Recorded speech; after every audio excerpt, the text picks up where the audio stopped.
شروع کرتا ہوں اللہ تعالیٰ کے نام سے جو بڑا مہربان نہایت رحم والا ہے۔ حضرت حذیفہ رضی اللہ تعالیٰ عنہ سے روایت ہے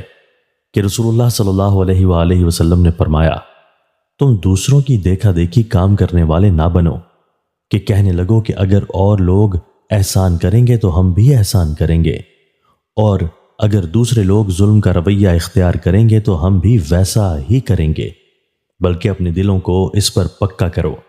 کہ اگر اور لوگ احسان کریں تب بھی تم احسان کرو، اور اگر لوگ برا سلوک کریں تب بھی تم ظلم اور برائی کا رویہ اختیار نہ کرو بلکہ احسان کرو۔ تشریح مطلب یہ ہے کہ دنیا میں خواہ احسان اور حسن سلوک کا چلن ہو یا ظلم اور بد سلوکی کا دورہ ہو، اہل ایمان کو چاہیے کہ ان کا رویہ دوسروں کے ساتھ احسان اور حسن سلوک ہی کا رہے۔ نیز یہ احسان صرف انہی لوگوں کے ساتھ نہ کیا جائے جو ہمارے ساتھ احسان کرتے ہوں، بلکہ جو لوگ ہمارے ساتھ برا سلوک کریں ان کے ساتھ بھی ہم احسان ہی کا رویہ رکھیں۔ حضرت انس رضی اللہ تعالیٰ عنہ سے روایت ہے کہ رسول اللہ صلی اللہ علیہ وآلہ وسلم نے فرمایا، جس کسی نے میرے کسی امتی کی کوئی حاجت پوری کر دی اس کا دل خوش کرنے کے لیے تو اس نے مجھے خوش کیا، اور جس نے مجھے خوش کیا اس نے میرے اللہ کو خوش کیا،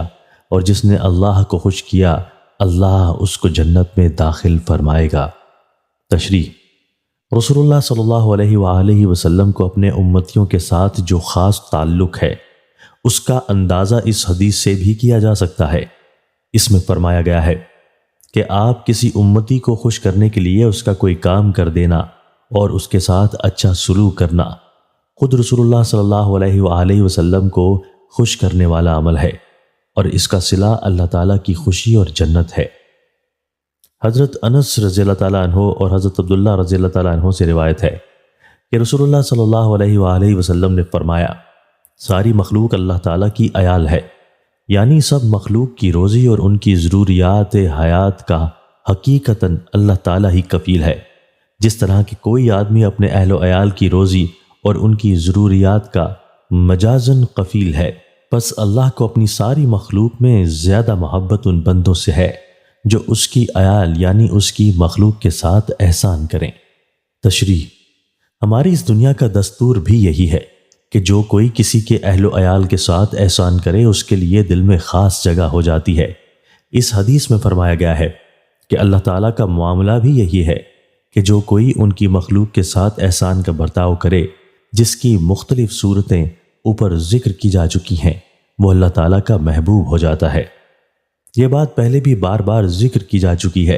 اور یہاں بھی ملحوظ رہنی چاہیے کہ اس قسم کی بشارتوں کا تعلق صرف ان بندوں سے ہوتا ہے جو کسی ایسے سنگین جرم کے مجرم نہ ہوں جو آدمی کو اللہ تعالیٰ کی رحمت اور محبت سے بالکل ہی محروم کر دیتا ہو۔ اس کی مثال بالکل ایسی ہے کہ ایک بادشاہ اعلان کرتا ہے کہ جو کوئی میری رعایا کے ساتھ اچھا سلوک کرے گا وہ میری محبت کا مستحق ہوگا اور میں اس کو انعامات سے نوازوں گا، تو ظاہر ہے جو لوگ خود اس بادشاہ کے باغی ہوں گے یا دوسرے ناقابل معافی جرائم بطور پیشہ کرتے ہوں، مثلا قتل و غارت گری، ڈاکہ زنا وغیرہ، وہ اگر رعایا کے کچھ افراد کے ساتھ بڑے سے بڑا سلوک بھی کریں تب بھی وہ اس اعلان کی بنیاد پر بادشاہ کی محبت اور انعام کے مستحق نہیں ہوں گے، اور یہی کہا جائے گا کہ اس شاہی فرمان کا تعلق ایسے باغیوں اور پیشہ ور مجرموں سے نہیں ہے۔